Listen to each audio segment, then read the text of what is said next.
Hello my lovelies, welcome back to my channel. This week I'm talking about something that I've spoken about with people for years who want to create social media presence, who want to share things that they are creating online and are worried about being copied. Now the contents of this video is one step beyond that. It's what to do when you do get copied, because the crux of that conversation is you've got a choice of to do it or not, and you cannot control whether you do get copied. So hopefully this video will give you some answers to what to do when, and it will give you some confidence to share online if that is something that you want to do and the fear of being copied is holding you back. Or obviously if you've already gone through those steps and it's happened to you, this is the Jenny Belly answer to that.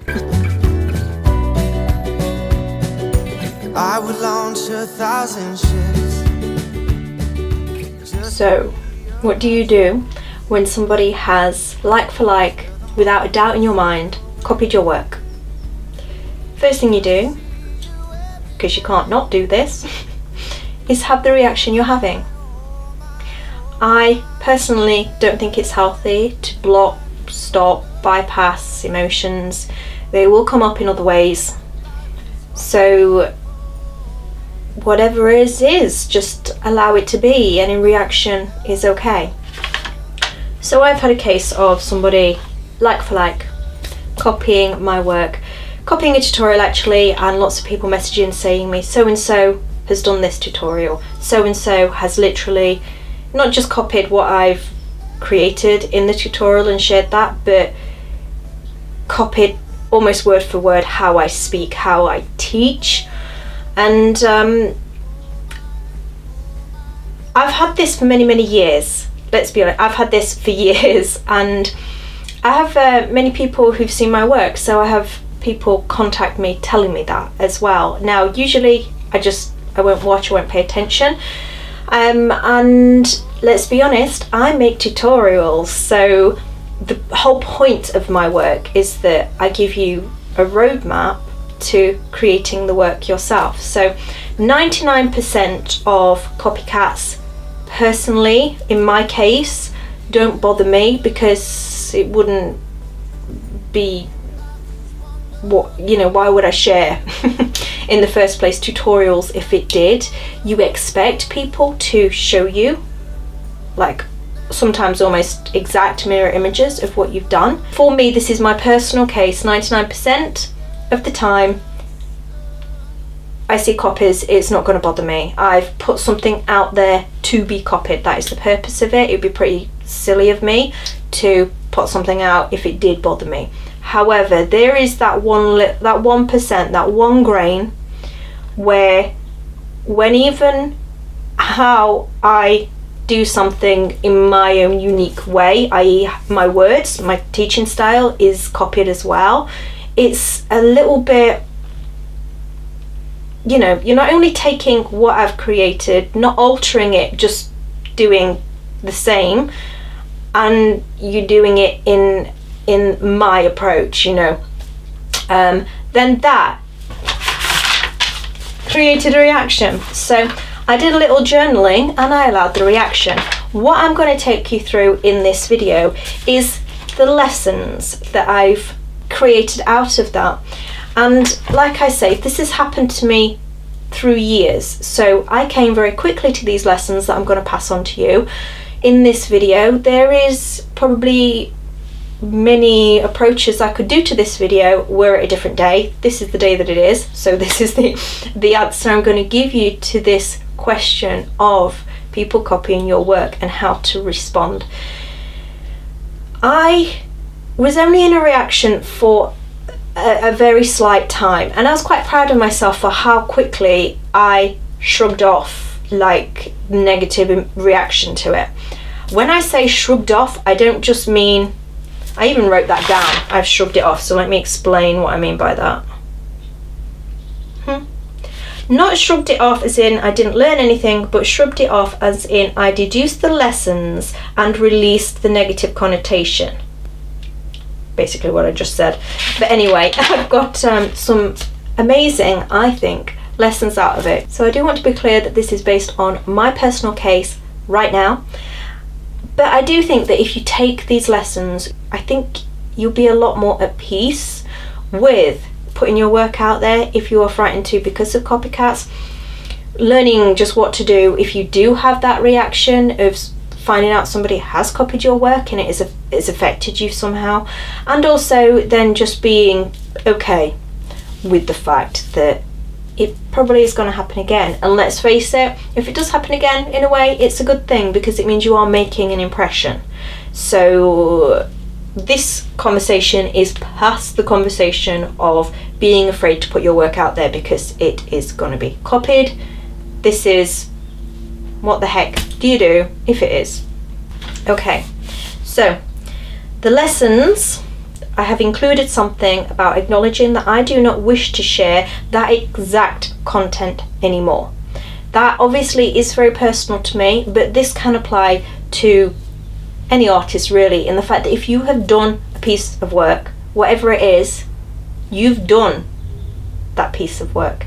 And yes, there will be your style, there will be your learning, there will be so much in there in that piece that is you, but you have done that work.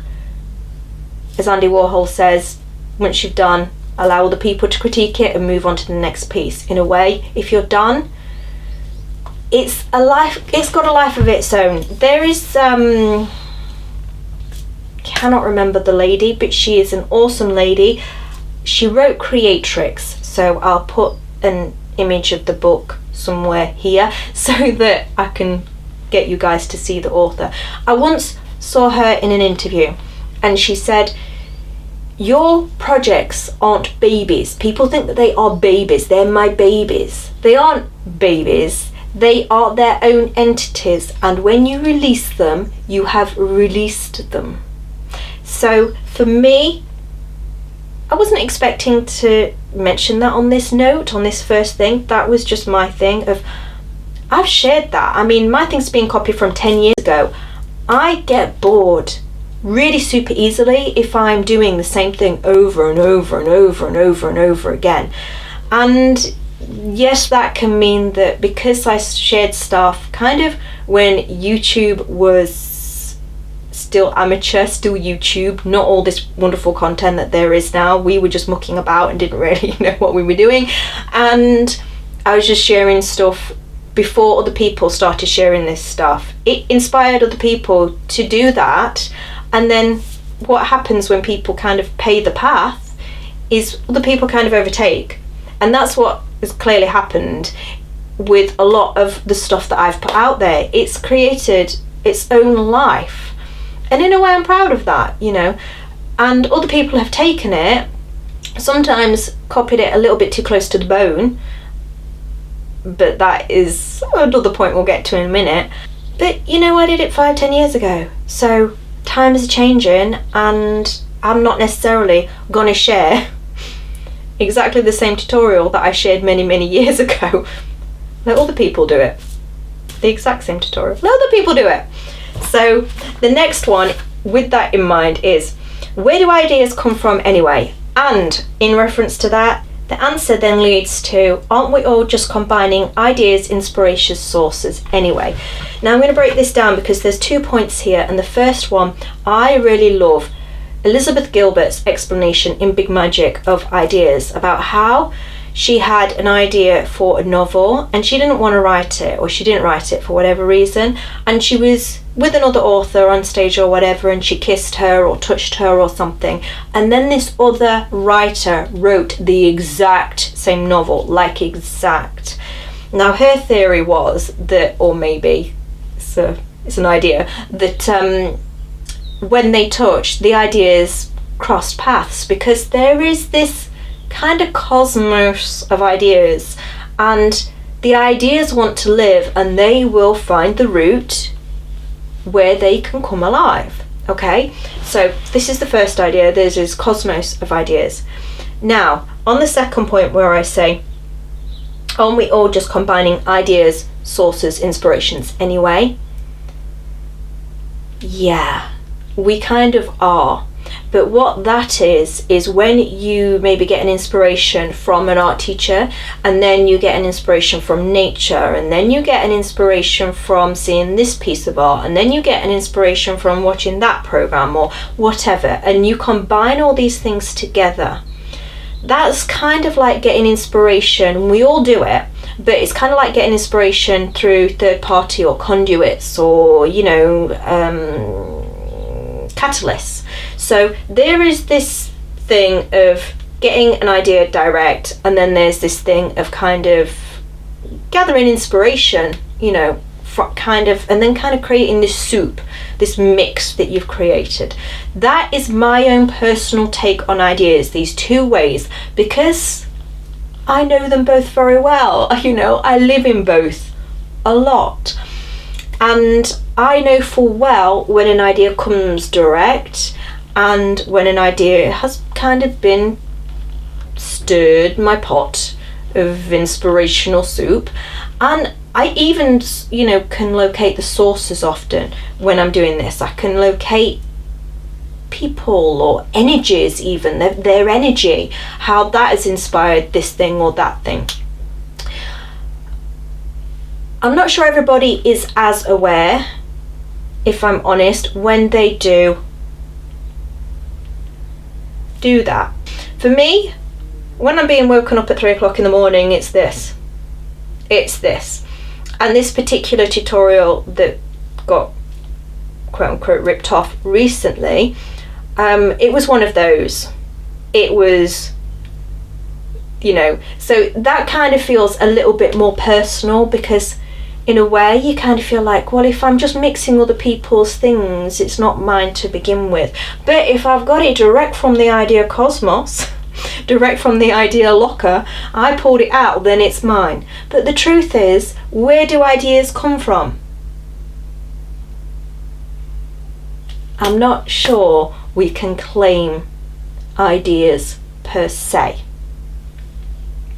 So it's kind of like ownership of anything. I'm kind of a little bit, I question ownership anyway, of anything, like anything that's outside of yourself. Do you really own it? I mean, I was just thinking, if it's outside of your body, like you own your liver, or you own your memories, or you own your face, or you own your dramatic nature, you own these things. But I'm thinking, you know, at some point we're going to be in the ground as well, so do we really own those things? Those things are going to be returned to the earth as well. You know, just like I own a pretty good decent crystal collection, but some of these are billions of years old and they will be here for billions of years after me, so do I really own them, or are they just something that's in my vicinity, you know? So ideas aren't even as tangible as something physical. So, you know, I struggle with that idea of ownership of ideas. I think it's when you have brought it down into something tangible, when we have to be aware of one another, that we have created that thing, that is ours, that we have created. It doesn't necessarily mean that an idea is owned. Does that make sense? Even if it has come from down to you, and you do feel like, but I birthed you, baby, you're mine. You know, children aren't ours even. Sorry, but they're not. They're human beings that just decided to come into the world this way via you, and we just use that verbiage, that our, mine, etc. So I think we've just got a bit too used to it in our culture. So that aside, I'll come back to that in a minute, with us when we've made it tangible, having awareness of one another, in the next point. The next point that I've got written though is those that win are those that focus on what they are doing, not being consumed by actions of others. I personally believe this is true. Those that are successful are those that get on and do what they're doing. and don't get distracted. That isn't to say don't have a reaction, remember? I said have your reaction. But then when you've had your reaction, go through finding your own lessons, because they may be different to mine, and don't allow it to eat at you, to dwell on it, because that is where you really lose. In something that really can't be proven whose is whose, and you know, it's not just my work, I see other people's work get copied over and over and over and over and over again. You know exactly, you know, if you know the original artist, then you can see what's been copied from where. But that original artist had inspirers, you know, so that original artist is back to the point of the mixing of inspirations, has got their ideas from somewhere else. It may just be that they put it into something that is more uniquely theirs. Again, that tangible creation thing, which leads into the next point of everyone has a different moral compass.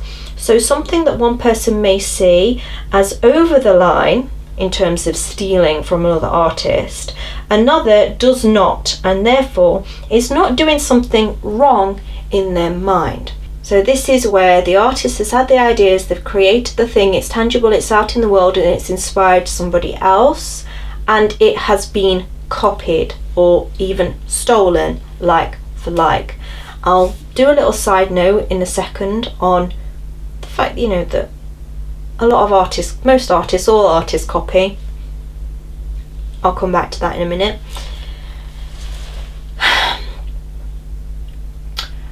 And where do you draw the line as to what is inspired and what is just straight up stolen?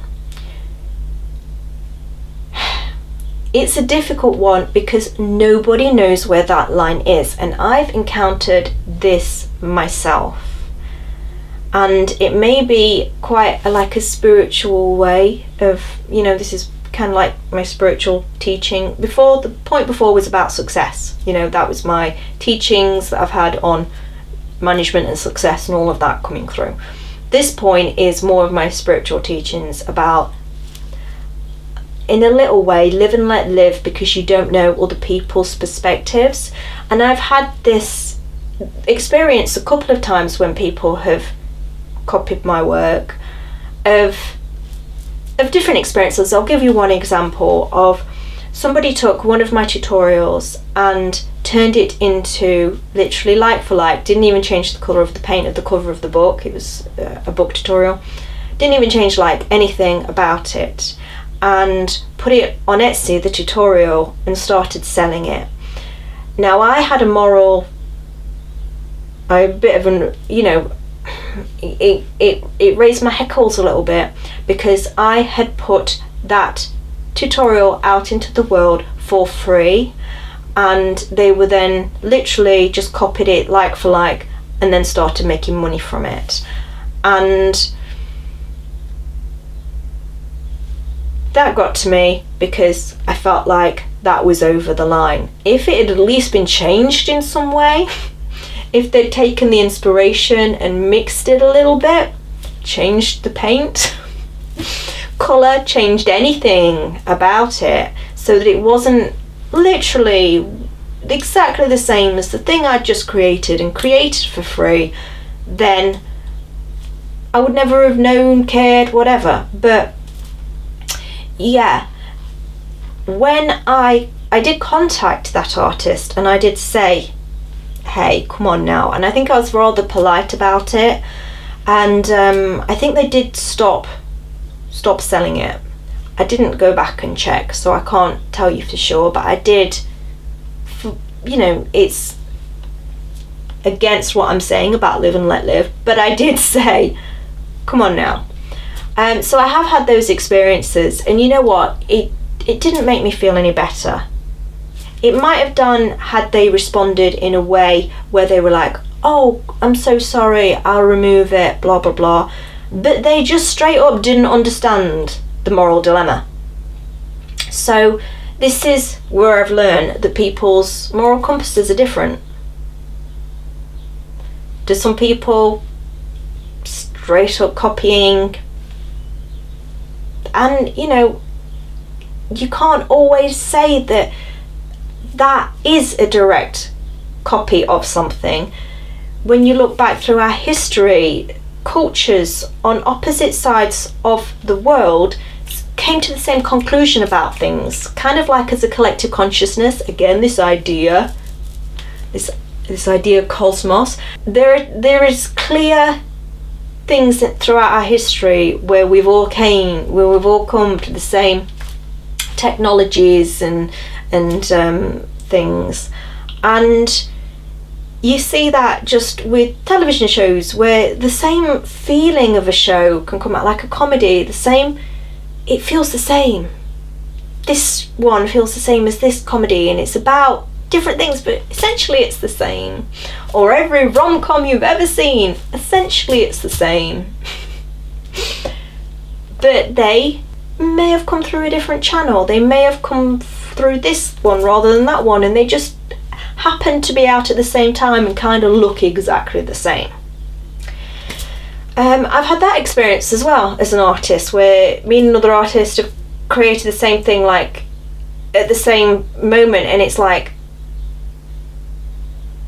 I've even had that feeling of, oh damn, like I hope nobody thinks I copied that, because I didn't know they were doing that. So, you know, if you get your inspiration from somebody and you straight up get it direct from that one thing, you don't mix it up, you don't do anything else, it comes directly from that one thing, I think we have an obligation to one another to say, hey, this is where I got it from, this is the inspiration. And just a note on that, on copying artists, I watched a documentary that is on BBC iPlayer at the moment. I don't know if you can get BBC iPlayer where you are, but it was about a British artist called Bridget Riley.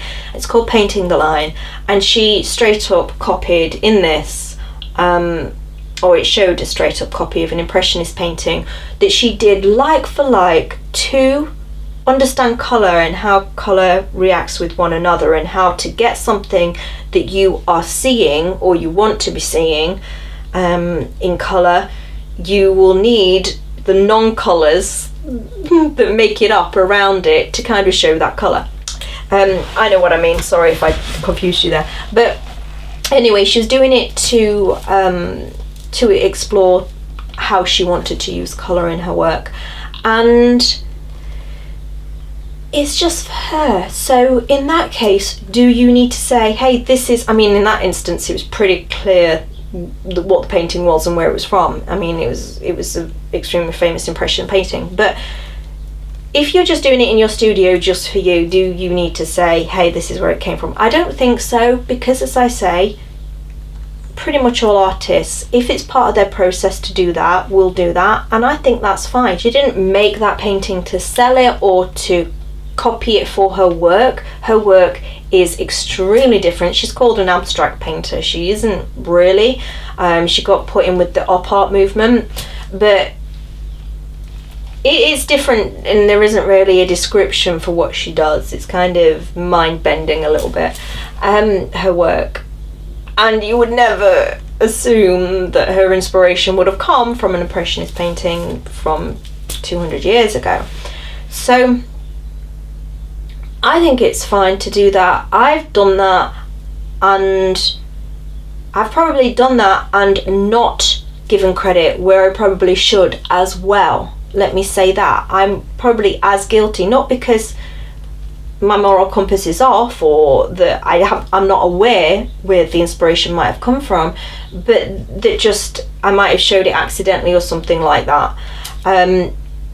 And that happens as well. So, you know, this is a big, all of this, when things get copied or stolen or look alike, everything's got to be taken with a huge grain of salt, in my opinion, because you don't know what the intentions of that person were. You don't know if it truly was. I mean, sometimes it's very obvious that it was directly copied, but you know, that's only 15% of the time. The other 85% of the time, all the ideas from that person are mixed up together, and it's just it's just ended up at that thing. And it just might happen to be that another artist has created the same thing as you at the same time, and it's like mind blown. It's just that the idea cosmos came to both of you at the same time. So all of this is to say, does any of this really matter? That's my last point. And this again is for me.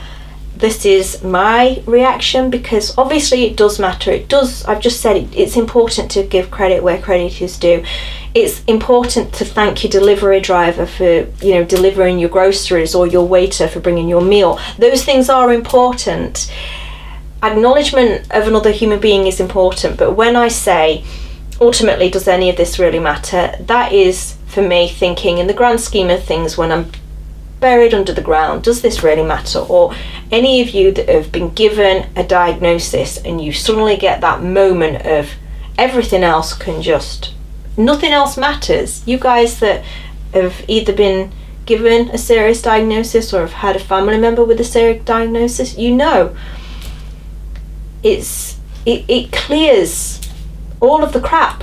You suddenly aren't, you don't sweat the small stuff when you've got big stuff to deal with. So that's kind of like how I personally want to live, and for me, this is small stuff. It's sweating the small stuff. Planes, trains and automobiles, they're always going off when I'm out here. Noisy! And this better not ruin my lipstick, because I matched it so well. I matched the sofa so well in this top. Ah, good pick. And lippy. So me saying that they're kind of inconsequential is not me trying to belittle what you feel if it happens to you. As I said, you really need to... Now I've got a noisy bird. You really need to be in your emotions, express your emotions. For me, I express my emotions by creating this video. You know, something good can come out of it. It can be your fire. And I always say this, and I'm realising I'm saying this a lot, but I'm a tennis fan. And Djokovic is the world number one, and I personally do not think that Novak Djokovic would be as determined or as much the world number one for so long had he not got the rivals of Roger Federer and Rafael Nadal and Andy Murray and all the greats that he's had to face to get those titles in order to be the best. I think he's hungry to be the best, and he's focused on that. And he does not, even now, even though he's kind of proven that he might be the best at this point, he does not get the love of Roger Federer. And my favourite tennis player, so a surprise, is Roger Federer, because he's so beautiful to watch, and that endears him to so many people because he has beautiful hair and he doesn't sweat and he moves like he's a dancer, and you know, all of these things. And poor Djokovic down the other end, but down the other end of any court, he doesn't necessarily, even if the other guy is a complete underdog, the other guy usually gets the majority of the support in the stadium, and I think that fuels him. I personally really do. I think he wants to prove against the odds. Okay, you don't love me as much as him, I'm going to prove I'm better than him. Now, it's not necessarily that that's healthy.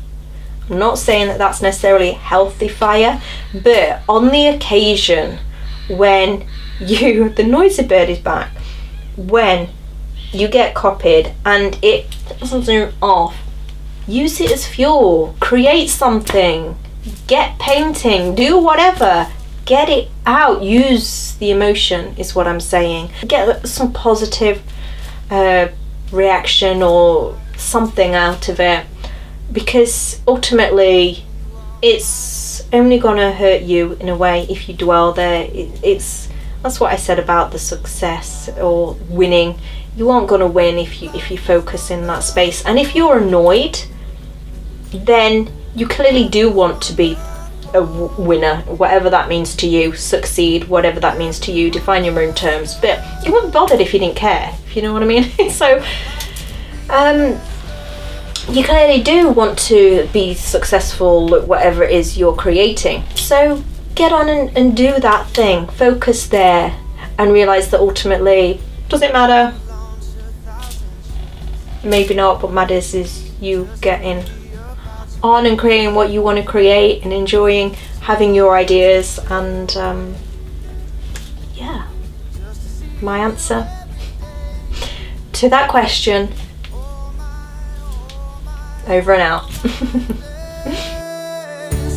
I am working on a new tutorial for my art journaling community journal workshops. If you want to come and join it, it is going to be in the monthly challenge group where we come together at the beginning of each month to create together, and I do giveaways. And December's tutorial is called Layered Graphite. So if you want to come and join in the fun there, head on over to the link I will put in the cards and in description. See you guys there.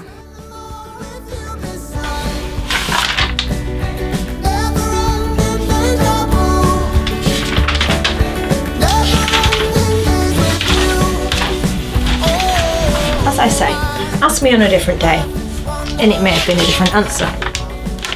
You asked me today, that's my answer.